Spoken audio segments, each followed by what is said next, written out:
అందరికీ నమస్తే అండి. ఇప్పుడు మన వీడియో ఏమంటే మన ఆశ్రమం తరపున ఒక చిన్న మినీ లాగా మీ ముందుకు తీసుకొచ్చానండి. మీరందరూ కూడా మీ విలువైన సమయాన్ని కేటాయించి వీడియో చివరి వరకు చూస్తే చాలా సంతోషం. అదేవిధంగా వీడియో నచ్చితే మాత్రం ఖచ్చితంగా లైక్ చేయండి బా.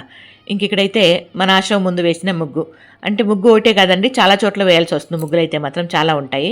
అవన్నీ కూడా ఓపిక ఉంది చూస్తామమ్మా అంటే అప్పుడప్పుడు తీసి మీ ముందుకు తీసుకొస్తాను. ఇంకా ఈరోజు అయితే మన ఆశ్రమంలో రుక్కమ్మకి హెల్త్ బాగాలేదండి, జ్వరం వచ్చేసింది. రుక్కమ్మ అంటే ఎవరు అనుకుంటున్నారా? మన ఆవు దూడండి. ఈ ఆవు దూడని మనకి మన దాతలు ఇచ్చారు ఇంకా చిన్నప్పుడు. ఇది కొంచెం ఇప్పుడు బాగా పెద్దయింది. కాకపోతే 2 రోజులు ఇంకా ఎందుకో నమురు వేయట్లేదు, పడుకొనే ఉంటుంది, మేత కూడా తినట్లేదు. దానికని ఈ విధంగా డాక్టర్ని పిలిపించి దానికైతే ఇంజక్షన్లు, సెలైన్లు అవన్నీ కూడా పెట్టాము. అంటే 2 రోజులు కంటిన్యూగా ట్రీట్మెంట్ అయితే కంటిన్యూ చేశామన్నమాట. సెలైన్ కూడా పెట్టారు, కానీ సెలైన్ పెట్టినప్పుడు వీడియో తీయలేదు. ఇప్పుడైతే బాగుందండి. ఈ వీడియో తీసి 2 రోజులు అయింది. ట్రీట్మెంట్ జరిగిన తర్వాత ఇప్పుడు బాగుంది, మేత తింటా ఉంది, బాగుందన్నమాట. ఇంకా మన రుక్కమ్మకి హెల్త్ బాగుండాలని మనమందరూ కూడా మనస్ఫూర్తిగా దేవుణ్ణి ప్రార్థిద్దాము. ఎందుకంటే మూగజీవులు కదండి, అవి ఏమీ చెప్పుకోలేవు. పాపం వాటిని చూసి మనమే అర్థం చేసుకోవాలి. ఒకసారి చాలా బాధ అనిపిస్తుందండి, ఆ రకంగా పడుకొని ఉండి నమురు వేయకుండా ఏమీ తిండి తినకుండా ఉంటే. అంటే దాని కండిషన్ కూడా ఎలా ఉంటుందో కూడా మనకు ఒక్కోసారి అర్థం కాదు. అంటే చాలా సీరియస్ కండిషనా లేకపోతే బాగుందా, అట్లా ఒకసారి మనకు అర్థం కాదు, ఎందుకంటే చెప్పుకోలేదు కాబట్టి. ఇంక మనం అర్థం చేసుకొని ట్రీట్మెంట్ ఇప్పించాలి ఈ విధంగా. ఇంకా మన ఆశ్రమంలో రోజు ఈ విధంగా నిత్య పూజలు మన వాళ్ళు చేస్తారనమాట, ఆశ్రమ వాసులే. అందరూ వచ్చి దీపాలు వెలిగించి అట్లా చేయరు, ఎవరినో ఒకరు చేస్తారు. కాకపోతే గంట వాయించడము, దండం పెట్టుకోవడము అందరూ చేస్తారు. అందరికీ చాలా భక్తి ఉంటుంది. పొద్దున్నే 4 గంటలకి వెళ్ళి వేస్తారండి కొంతమంది మన వాళ్ళు అయితే మాత్రము.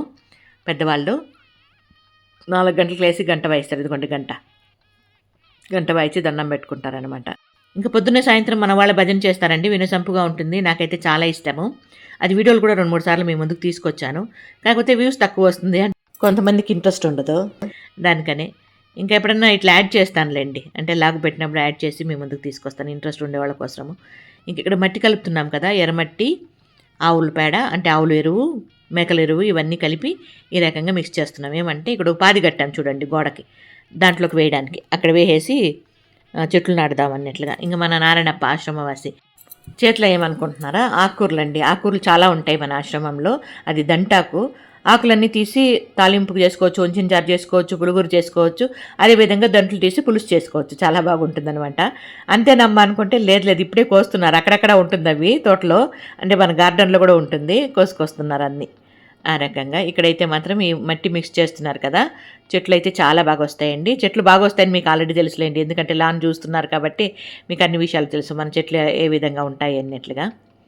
ఈ రకంగా మట్టి అయితే పోసామండి. ఇది ఇప్పుడు మన చిన్ని వీడియో. మీ విలువైన సమయాన్ని కేటాయించి వీడియో చివరి వరకు చూసినందుకు మనస్ఫూర్తిగా కృతజ్ఞతలబ్బా. ఓకేనా.